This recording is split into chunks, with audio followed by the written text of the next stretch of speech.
Alfonsa Cavin, a passion to forge.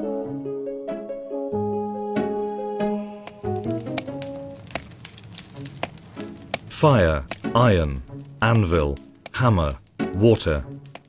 Familiar words to Félicie, a blonde and pretty little French girl.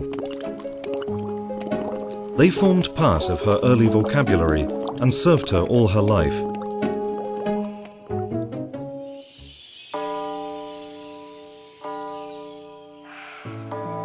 Félicie was born in Cey-sur-Saône in 1816.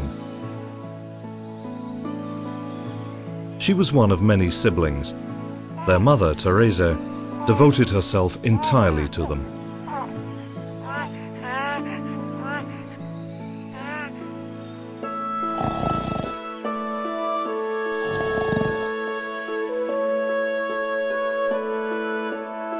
Jean Cavin was a blacksmith. He was strong and the boys admired him.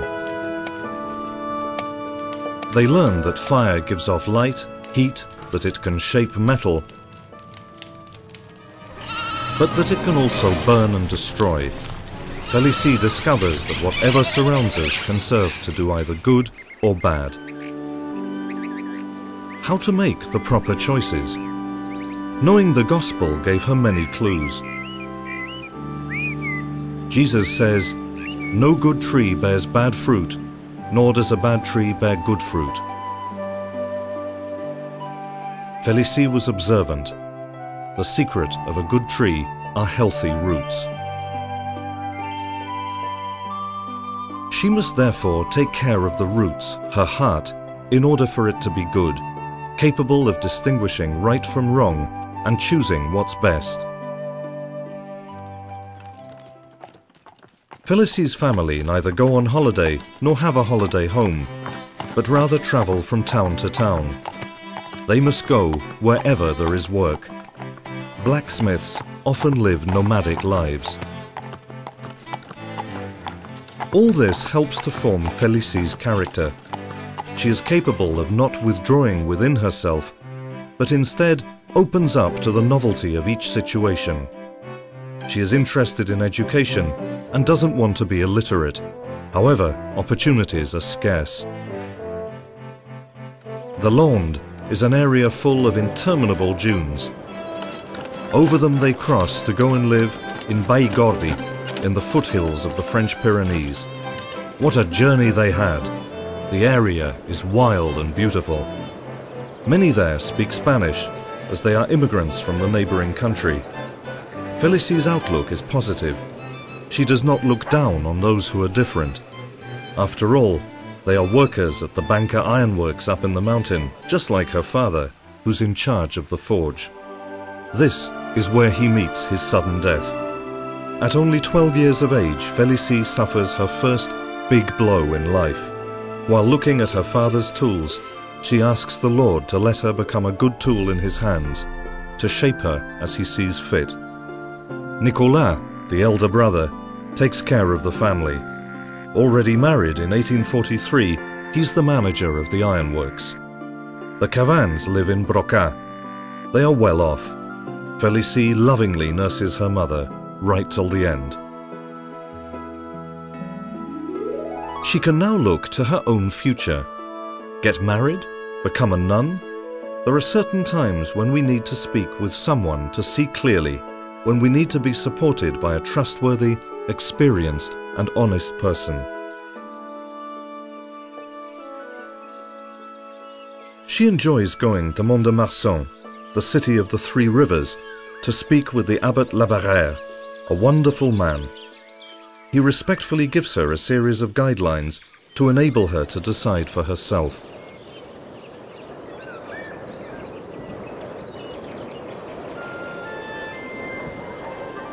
Félicie sees clearly, after having met the Sisters of the Holy Family, at the Loreto College in town. Matilhac is the novitiate of the Holy Family, a young congregation which addresses the various needs of society.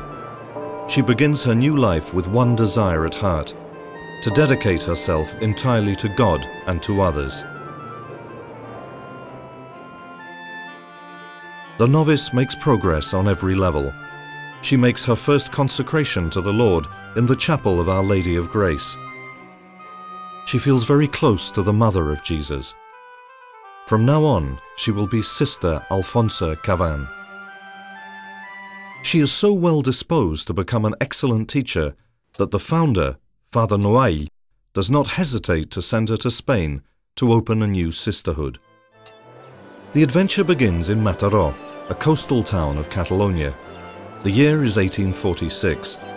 The French nuns are greatly admired in the streets. The only other convents in Mataró are of closed order.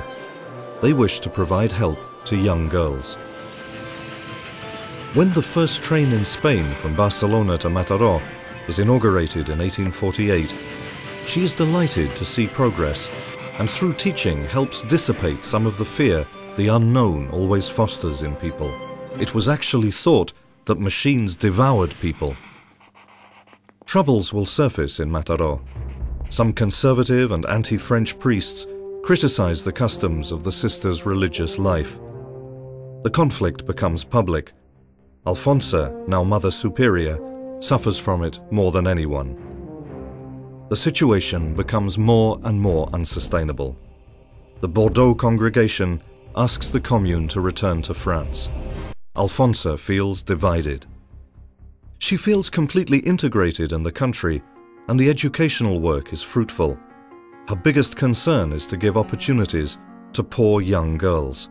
The Bishop of Barcelona, Monsignor Costa, and a handful of trustworthy priests intervene. They do not wish to lose the sisters' charitable work. A new congregation is founded with those who wish to stay. They vote democratically in a solemn session. Out of the 23 sisters and novices, 18 of them opt for the new foundation and decide to stay in Mataró. 4 decide to return to Bordeaux. These are difficult times. The foundation of the Sisters of the Immaculate Conception takes effect during a liturgical celebration on the 4th of August, 1850. Mother Alfonsa Cavin chooses not to be honored as founder, but instead chooses to follow Jesus Christ on the path she has herself chosen. Many charming landscapes will she encounter.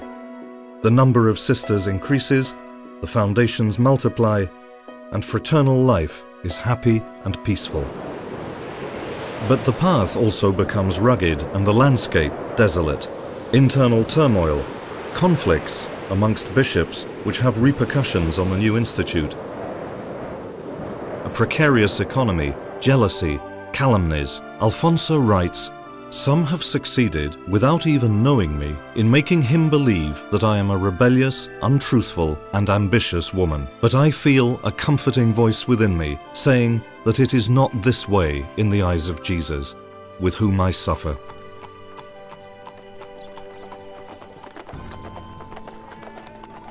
She renounces her responsibilities as a Mother General. All she wishes for is peace amongst the communes. She is entrusted with the foundation of a college in Logroño. A teacher right until the end, her French classes and sympathetic countenance attract many young girls and families. Some welcomed the fact that she was French, others denigrated her as a foreigner. Alfonsa dedicated every day of her life to God in a particular way. As a woman ahead of her times, she fought for diversity, for the poor, and for women's dignity.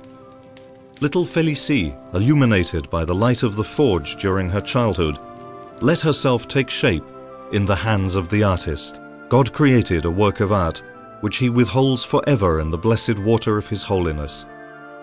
This is the 3rd of January, 1868.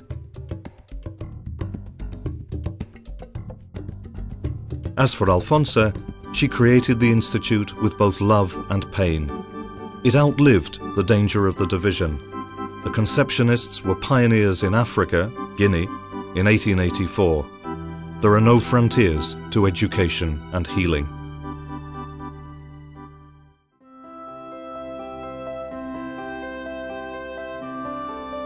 Today, the missionaries of the Immaculate Conception, embedded within the cultures of our people, undertake the task of assisting those who need a helping hand to help restore or build human dignity as children of God.